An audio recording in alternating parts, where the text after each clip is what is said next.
السلام علیکم ستړي مشي په خیر راغلی دوستانو. منصف خان یو ځل بیا ستاسو په خدمت کې حاضر شوم. دا وخت تقریبا ماښام ته وخت نږدې دی او دې وخت کې زه چکر ته راوځم. چکر مې وهلو دلته کې ګیر چاپېره وګرځو. هر خوا چې دی شینکي ډېر زیات دي نو چکر پکې ډېره زیاته مزه کوي. مونځ مې وکړ او چکر نه راووتم خو دلته مې وکتل چې زموږ یو ورور ثاقب خان خطراشي کړې وه او دلته کې دا زموږ تره احمد خان یې راغوستی دی او دا چمکی چلی. نو ما چې دا سره په دې ویډیو کې هم شیر کوم لکه دا تاسو ګورئ. د خواته که تاسو وګورئ ثاقب خان چې دی خطراشي کړې ده، لښتې را په مخه کړي دي له خیره سره. او دنه به تپوس کوو چې د دې خطراشۍ څه فایدې وي. نور هم داسې لږ ډېر ګپ شپ په ورسره لګو. که دې خوا تاسو وګورئ احمد خان خرګاډی یې بک کړی دی نو بالکل هغې کې چې دی چمکی اچوي او دا به وسوړي خشاک هم وشي او بوټي چې دی هم خطراشي شي. خو ثاقب خان نه به تپوس کوو چې دا دې وخت کې خلک خطراشۍ کوي نو د دې څه فایده وي او څه ریزن یې کیدی شي که نه، نو هغه به تاسو سره په ویډیو کې وړاندې کوم. او ثاقب خان چې دی د خیر سردار. السلام علیکم ثاقب خان. څنګه دا زموږ د کلي یو ډېر ځوان خوارکښ ځوان دی که نه، دلته کې خطراشي شروع کړې وه له خیره سره. دا وګورئ دا یې چمکي دا یې پټي دي که نه.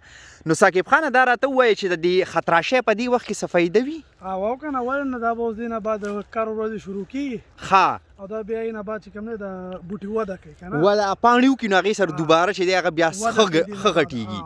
بالکل دا اضافي چمکي ته خوښي ضروري دی په وخت کې. دا کوم موسم دی اوس دا راته ووایه؟ په خزان کې د بوټو خطراشي ضروري وي.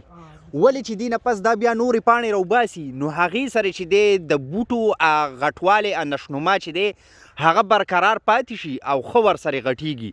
اکثر له مونږ کتلي دي په دې وخت کې خلک خطراشۍ کوي. بل دې وخت کې خطراشۍ یو د دې ریزن د وجې هم کوي. بعضې خلکو مټر او داسې څه فصلونه دي چې هغې کې د لښتو ضرورت وي او چاته د خشاکو هم ضرورت وي. نو د هغې وجې سره چې دی دلته کې بیا دا خلک خطراشیانې کوي، بوټي خطراشي کوي. لکه هلته کې فرهاد خان مټر کرلي دي د هغې دپاره د لښتو اشد ضرورت دی، زیات ضرورت دی. نو هغه چې دی خلکو ته اجازت علي او ورته ووایي چې بوټي به درله زه خطراشي کوم. هسې هم خلک خطراشي کوي دې ورځو کې ضرورت یې وي او چمکې به زه یوسم نو به مټرو ته خښې کومه. نو بالکل دا څو وجې دي چې د دې د وجې په دې موسم کې خلک خطراشیانې کوي. احمد بھائی څنګه السلام علیکم. صحت دې ښه دی؟ ماشاءالله ګیره مبارکه خو ډېره غټه شوې ده ښه له خیره سره ښه مزه در سره کوي ماشاءالله. احمد بھائی کلي په ژوند باره کې څه ویل غواړي؟ کلي بس یو بیل ماحول او بهتر ماحول او خوشګوار هوا پکې او مطلب خلک ښه که نه او خار خپل دغه دا مازدیګر ډېر مشهوري کلي کې ماحول، کلي کې مړی ژوندی، کلي کې لین دین، کلي کې ګپ شپ، داسې ډېرې خبرې دي چې د کلي ډېرې زیاتې مشهورې دي. دا زموږ احمد لالا چې تاسو مې ورسره ملاو کوئ که دې خوا وګورئ اسیم خان هم رالی دی. اسیم خان سره به څو خبرې اترې کوو. ورګه اسیم ته به صبر وکړو ښه. که تاسو وګورئ لښتې واچولې له خیره سره اوس یې تړي.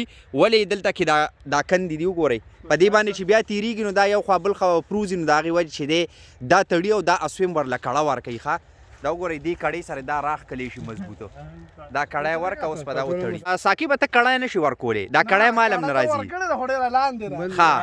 دا وګورئ دا تجربه ده، ښه ایکسپیرینس دی. دا کینګ دی که نه ماشاءالله، اسویم نه دی. اسویم ډېر هنرمند هلک دی ښه، ډېر هنرمند. بس زموږ همزولی به یا به مونږ نه لږ مشر لا کشر وي، بس داسې عمر یې دی خو هنرمند دی. ډېر سکیل ساتي، مختلف شعبو کې سکیل ساتي. څنګه چې ما تاسو ته وي پالتو جانور دغه کسې پارند چرند او دغه کسې د زندګۍ مختلف شعبو کې د ایکسپیرینس ډېر زیات دي. که ته څه وایې ثاقب خانه تجربه ډېره زیاته لري. دلته کې مونږ ته وایي انتظار وکړئ که نه نه اوړم. دا وګورئ کړی ورکړی دا چې اوس راکاږي دا پړی ښه راښکلی کېږي. دا ګیډي او دا چوکې چې دی پرش شي مضبوط شي. د هغې وایي چې دی دې ته بیا مطلب په لاره پازابتیا ني پازابول نه کوي. اسویم خان سره به اوس لږې ډېرې خبرې اترې کوو. اسویم خان چې دی له خیره سره اوزګار شو. اسویم خان کم کتونکي چې دا وخت ګوري څه ورته ویل غواړي؟ سپیشل سلام. لکه ستا پکې داسې انډیوال شته دی چې هغه بهر ملکونو ته تلي نو هغه ته څه ویل غواړي نوم یې واله؟ ارشد لکه هغه سره کونتري دي که نه. بس دا څه وړه شانتې ویډیو وه چې د کلیوال ژوند باندې مې تاسو سره شیر کول غوښتلو. امید لرم ویډیو به مو خوښه شوي.